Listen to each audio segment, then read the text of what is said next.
IBBI exam पास करना एक तो इतना डिफिकल्ट होता है, उसके बाद फॉर्म ए को क्लियर करना, क्वेरीज पे क्वेरीज आते हैं, उसके बाद फॉर्म ए को क्लियर करके एक आदमी आईबीबीआई रजिस्टर्ड वैल्यूअर बनता है। पर आज के टाइम पे क्या हो रहा है, जो भी आईबीबीआई रजिस्टर्ड वैल्यूअर है वो अपने आईबीबीआई के सर्टिफिकेट को, आईबीबीआई के लाइसेंस को सरेंडर कर रहे हैं। क्यों कर रहे हैं सरेंडर? क्या हो रहा है, अगर आप 5 साल के एक्सपीरियंस आपने ऑलरेडी गेन कर लिया है, पर आपका जो 5 ईयर का एक्सपीरियंस है वो आपने वैल्यूएशन के फील्ड पे आपने गेन नहीं किया है। आपने प्लानिंग बनाया, लेआउट बनाया, स्ट्रक्चरल डिजाइन बना के दिया, आपने कंस्ट्रक्शन फील्ड पे काम किया, उस एक्सपीरियंस के थ्रू आपने आईबीबीआई क्लियर किया, फॉर्म ए क्लियर किया, आईबीबीआई रजिस्टर्ड वैल्यूअर बन गए। पर उसके बाद क्यों तकलीफ हो रहा है लोगों को, क्यों वो आगे सक्सेस नहीं कर पा रहे हैं? एग्ज़ाम का क्या प्रोसीजर होता है? कई लोग बोल रहे हैं साल में कितने का एग्ज़ाम होता है, कितने दिन का एग्ज़ाम होता है, पढ़ना कहाँ से है? कई लोगों को ये समझ में नहीं आ रहा है कि सिलेबस में है क्या क्या चीज़ें और हमको नोट्स कहाँ से मिलेगा। उसके बारे में आज मैं आपको बताऊंगा। कई लोगों के पास में सैलरी स्लिप नहीं है। अगर आपने 5 ईयर का एक्सपीरियंस गेन किया हुआ है, आपके पास में सैलरी स्लिप होना चाहिए एज ए प्रूफ। तो वहाँ पे आप क्या कर सकते हो उसके बारे में भी बताऊंगा, क्योंकि ये क्वेरीज फॉर्म ए के टाइम में आता ही आता है। तो ये मेरे आपके आईबीबीआई के पासिंग सर्टिफिकेट है, मार्कशीट है, जो मैंने 1 साल पहले क्लियर किया था। आईबीबीआई का एग्जाम मैंने जो 1 साल पहले क्लियर किया था, तब आपका न्यू सिलेबस था, और उससे पहले मैंने 2 अटेम्प्ट और दिए थे। उसका भी कहानी आपको बता देता हूँ, क्योंकि आपको एक एक्सपीरियंस, मैं अपना एक्सपीरियंस आपको शेयर करूंगा, और ये भी आपको मैं बोलूँगा कि अगर आपको पूरा जानकारी चाहिए तो ये वीडियो को पूरा देखना। आपको व्हाट्सएप का नंबर दिया गया, उसका मतलब ये नहीं है कि आप सीधा मैसेज कर दो, आप पूरा देखो। उसके बाद भी अगर मैं ना बताया रहूँ ना इस वाले वीडियो पे, तो आप मैसेज करो, वरना आपको मैं एंटरटेन बिल्कुल भी नहीं करूँगा, ठीक है? तो आईबीबीआई का जो मैंने फर्स्ट अटेम्प्ट दिया, तब था पहले वाला सिलेबस, 2022 वाला सिलेबस। इससे पहले 2022 में चेंज हुआ था, ठीक है? तो उसका जो सिलेबस था वो बहुत ही ज़्यादा आसान थे। जो क्वेश्चन पैटर्न आए थे बहुत ज़्यादा आसान थे। आपको डीप में जाने का कोई ज़रूरत नहीं है, आपको कॉन्सेप्ट क्लियर होने का भी कोई ज़रूरत नहीं है। मैं इजीली 45 मिनट तक मैंने खाली बैठा हुआ था, क्योंकि मैं बहुत बढ़िया करके प्रिपेयर करके गया हुआ था। मेरा 54 है, क्योंकि मैं बहुत ज़्यादा ओवर कॉन्फिडेंस हो गया था। मैंने ना काउंट किया कितना क्वेश्चन मैंने अटेंड किया, ना कुछ किया, तो मैं फेल हो गया। मैं वही उम्मीद में सेकंड बार देने गया, पर मुझे पता चला कि ये न्यू सिलेबस है। पर नया सिलेबस में उतना कुछ ज़्यादा चेंजेस नहीं है, यह आपको बता देता हूँ मैं। न्यू सिलेबस में चेंज क्या हुआ है, उसका क्वेश्चन पैटर्न चेंज हुआ है। पैटर्न भी चेंज नहीं हुआ है, उसका डिफ़िकल्टीज लेवल को बढ़ा दिया गया है। फर्स्ट अटेम्प्ट में जो मेरा क्वेश्चन का जो लेवल था ना, और सेकंड अटेम्प्ट में जो था, उसमें ज़मीन आसमान का फ़र्क था। मतलब दिमाग हिल गया था मेरा क्वेश्चन देख के, सही बता रहा हूँ मैं। जो पहला अटेम्प्ट जो मैंने 45-50 मिनट में दे के मुझे ऐसा लगा था कि मैं क्लियर कर लूँगा, वही सेम टू सेम एग्ज़ाम को मुझे सेकंड अटेम्प्ट में मैं 2 घंटा बैठा। उसके बाद भी मुझे कभी भी लगा नहीं कि मैं क्लियर करूँगा, मुझे पता चल गया था कि मैं फेल ही होना है। उसके बाद थर्ड अटेम्प्ट में मुझे समझ में आ गया कि आप ना फर्स्ट वाले को लेके चल सकते हो ना सेकंड वाले को, आपको यही लेके चलना है कि आपको पूरा का पूरा तैयारी करना है। और कहाँ से तैयारी करना है, कैसे करना है, नोट्स वगैरह वो सब कुछ मैं आपको इस वाले वीडियो में बताऊंगा। तो आगे आप बने रहो।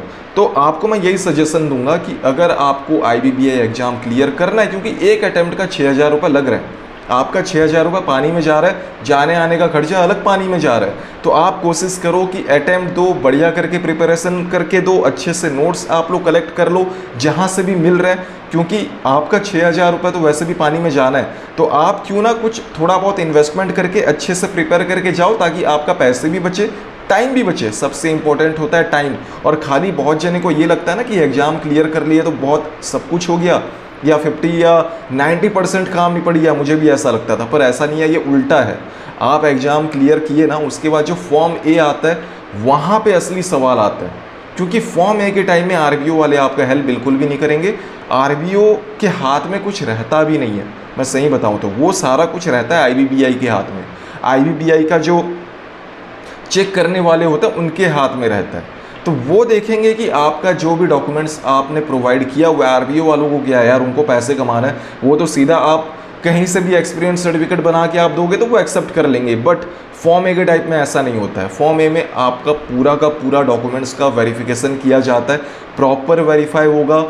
आपका इनकम प्रूफ वेरीफाई होगा, आपका ITR वेरीफाई होगा, आपका एक एक डॉक्यूमेंट्स वेरीफाई होंगे जो आपने दिए हुए हैं, और उसके बाद भी वो क्वेरीज जनरेट करने में 2-2 महीना लगा देते हैं। तो आप तो एक उम्मीद खो दोगे, क्योंकि मेरा खुद का 6 महीने लग गए क्वेरीज क्लियर होने में। 6 महीने के बाद जाके रजिस्टर्ड हुआ हूँ, तब हुआ हूँ जब मैंने IBBI जाके IBBI के ऑफिस में जाके मैंने हाथ मारे।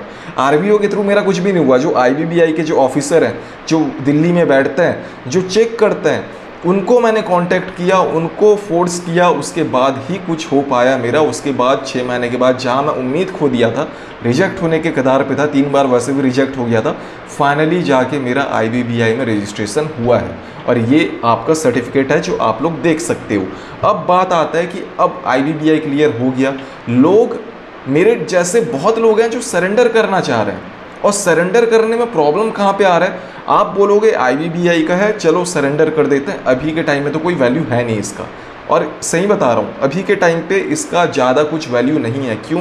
क्योंकि अभी के टाइम में वेल्थ टैक्स का वैल्यू है, अभी के टाइम में IBBI का उतना ज़्यादा नहीं है। आप बैंकों में जाओ, बात करो, भले उनके गाइडलाइन में लिखा होगा IBBI का, पर आप जब बैंक में जाओगे, एम्पैनलमेंट के लिए अप्लाई करोगे, वो आपको इनकम टैक्स रजिस्ट्रेशन के बारे में आपको पूछेंगे ही पूछेंगे।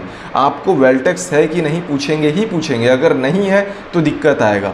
और वहाँ तक तो जाना आप छोड़ ही दो, आप जाओगे बैंक में पैनल के लिए, तो पहले तो वो ये बोल रहे हैं कि हमारे पास में ऑलरेडी 3-4 वैल्यूअर है, हम आपको नहीं लेंगे। तो कंपटीशन बहुत ज़्यादा हाई है इस वाले फील्ड पे।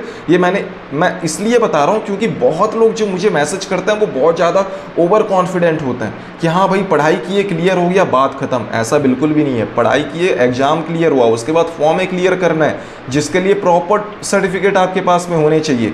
उसके बाद फॉर्म क्लियर होने के बाद, एक तो आपको भी पता है कि IBBI का जो सर्कुलर है, आप IBBI का सर्टिफिकेट क्यों लोग सरेंडर करना चाह रहे हैं? ऐसा तो होगा नहीं कि सरेंडर क्यों करेंगे लोग, क्योंकि उसका एक गाइडलाइन है।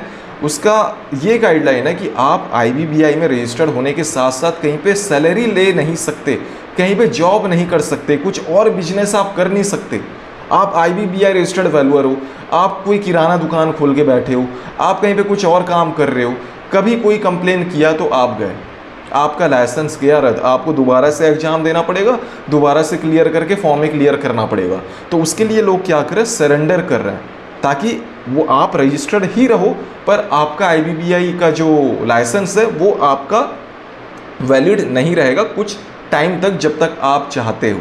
उसके बाद जब आपको ज़रूरत लगे, आप RBO से कांटेक्ट करके लाइसेंस को दोबारा एक्टिवेट करा सकते हो। पर उसके लिए प्रॉब्लम क्या आ रहा है कि लोगों को मेंबरशिप चार्जेस कंटिन्यू देने ही पड़ रहे हैं। आपका देखो, IBBI में रजिस्टर्ड होने के बाद में बहुत कुछ ऐसा होता है जो आपको अभी पता ही नहीं होगा। आपको CP ट्रेनिंग करने होते हैं, CP के 16 पॉइंट्स आपको गेन करने होते हैं, जो कि मैंडेटरी है। आपको हर साल 16 पॉइंट्स गेन करने होंगे, जिसके लिए आपको सेमिनार वगैरह अटेंड करना होगा, उसके लिए भी पैसे देने पड़ेंगे।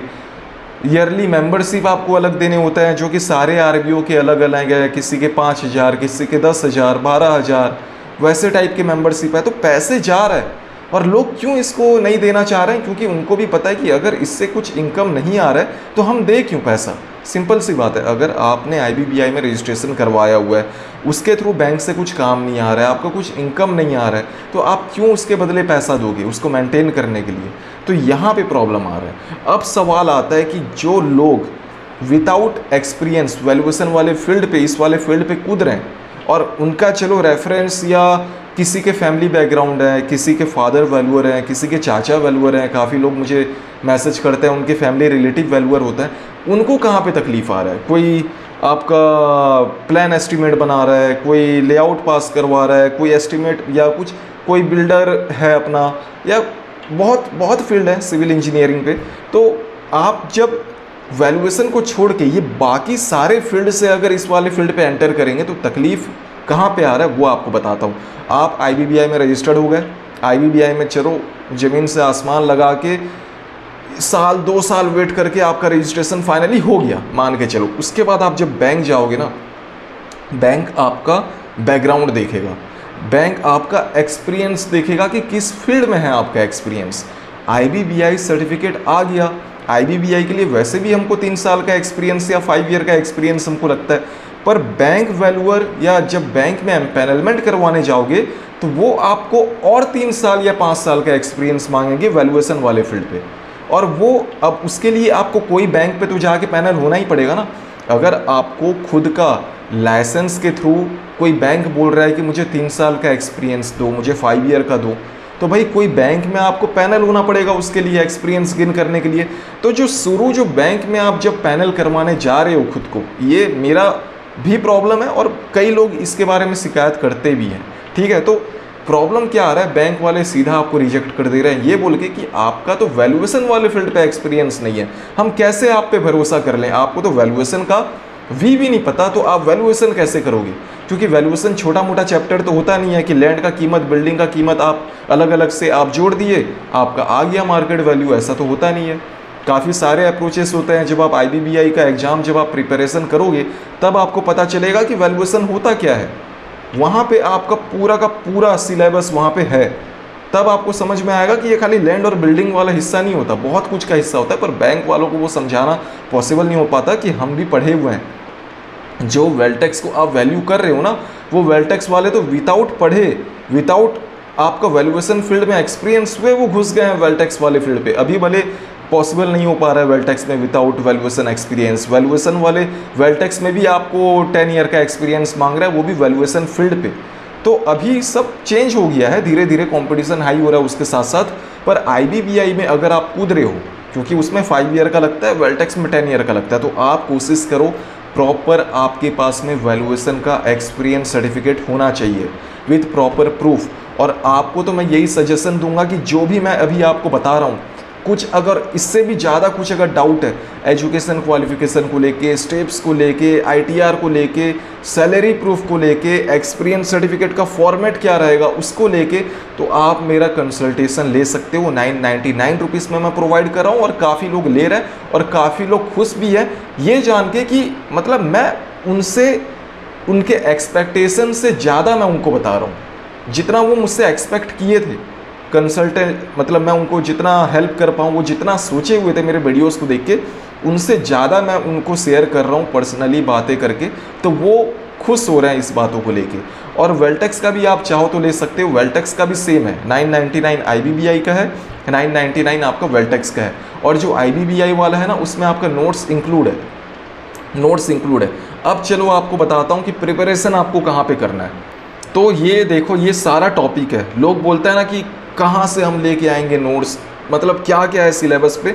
तो आपको तो मैं सिंपल यही बोलूँगा कि ये जो दिख रहा है ना, या ये जो फोल्डर के अंदर जो भी है, ठीक है, ये जो भी है, बस आपको इतना ही पढ़ना है, इससे बाहर आपको कदम भी नहीं रखना है, फूक भी नहीं मारना है। मैं सही बता रहा हूँ आपको। आप इसका 50% आप कवर करो, आप इजीली पास हो जाओगे। क्योंकि आप देख लो, इसके अंदर आप एक बार ओपन करके देखना, मैं अगर इसको पूरा कवर करूँगा कि क्या है क्या नहीं है तो बहुत ज़्यादा टाइम हो जाएगा। इसके ऊपर मैंने अलग से वीडियो बनाया हुआ है, तो आप देख लो। अकाउंट्स है, केस लॉ है, इकोनॉमिक्स है, इन्वायरमेंट है, एथिक्स है, इंश्योरेंस है, लॉ है, report writing, statistics, valuation of real estate, ये सारा आपको मिल जाएगा। आप मुझे व्हाट्सएप पे मैसेज कर सकते हो और इससे आप अपना प्रिपरेशन स्टार्ट कर सकते हो। सारे फोल्डर के अंदर आपको सारा कुछ मिल जाएगा, पूरा सिलेबस कवर है और पूरा का पूरा लेटेस्ट सिलेबस के ऊपर बेस्ड है। तो आपको बिल्कुल भी नहीं सोचना है, प्रिपरेशन करना है। अगर आपके पास में टाइम है, अगर आपका 3 साल का एक्सपीरियंस हुआ है, 2 साल बाकी है, तो प्रिपरेशन अभी से शुरू कर दो। आरबीओ आपको बाद में ज्वाइन होना है, पहले आपको प्रिपरेशन करना है। आरबीओ ज्वाइन हो जाओगे कोई मतलब नहीं देगा, कॉन्फिडेंस डाउन हो जाएगा, 50 आर का सर्टिफिकेट आ जाएगा, आप बोलोगे भाई मैं तो प्रिपेयर ही नहीं हुआ हूँ। और जो 50 आर का सर्टिफिकेट रहता है वो 3 साल तक वैलिड रहता है, पर 3 साल तो बहुत ज़्यादा होता है। मैं तो यही बोलूँगा आपको, आप पहले प्रिपेयर हो जाओ, उसके बाद आप जाके आईबीबीआई का एग्ज़ाम दो। अब बात आता है कि एग्ज़ाम का एक्सपीरियंस क्या होता है, कहाँ पे देना होता है, ऑनलाइन होता है ऑफलाइन होता है। तो ऑनलाइन होता है एग्ज़ाम। आपका वीडियो काफ़ी ज़्यादा लंबा रह गया हो गया है, तो मैं फटाफट बता रहा हूँ, एक और वीडियो बना दूंगा। आप लोग कमेंट किया करो यार, क्या डाउट है, किस पे वीडियो बनाऊँ, कमेंट किया करो। अगर नहीं करना है आपको कमेंट तो कंसल्टेशन ले लो, उसमें मैं आपको बता दूंगा, ठीक है। देखो, एग्ज़ाम होता है ऑनलाइन, फ़ीस आपको पेमेंट करना होता है 6000 रुपये। और NISM के थ्रू, NISM सेंटर होगा आपके एरिया लोग में, देखना हर एरिया में रहता है NISM का सेंटर, वहाँ पे एग्ज़ाम देना होता है। आपका एग्ज़ाम कब आप एलिजिबल होते हो, जब आप 50 आर का आप कोचिंग कर लिए, उसका जब सर्टिफिकेट RRU इशू करता है, उसके बाद जाके आप एग्ज़ाम दे सकते हो। और ये आपका हर 21 डेज़ के ये में होता है, गैपिंग पे होता है। आप आज फेल हुए, 21 डेज़ के बाद आप दोबारा दे सकते हो। तो ऐसा कुछ प्रोसेस है, अगर आप देना चाहो तो दे सकते हो, क्योंकि IBBI का भले आज वैल्यू नहीं है, मे भी कल हो सकता है। तो मेरा बोलने का यही मतलब है कि जो लग रहा है सब ले लो, IBBI, वेल्टेक्स, ये वो, अगर आपको फील्ड में उतरना ही है, अगर आपके पास में, सबसे इंपॉर्टेंट, अगर आपके पास में वैल्यूएशन फील्ड में एक्सपीरियंस है तो, प्रॉपर प्रूफ है तो, proper payment proof, income proof है तो, सर्टिफिकेट तो भाई मैं भी इशू कर दूंगा आपके नाम से। इनकम प्रूफ नहीं है तो कोई मतलब नहीं है। तो ये सब चीज़ों को आपको ध्यान रखना है। तो आज के लिए इतना ही, कुछ भूल गया रहूँगा तो नेक्स्ट वीडियो में कवर करूँगा। फिर मिलते हैं एक नई वीडियो के साथ।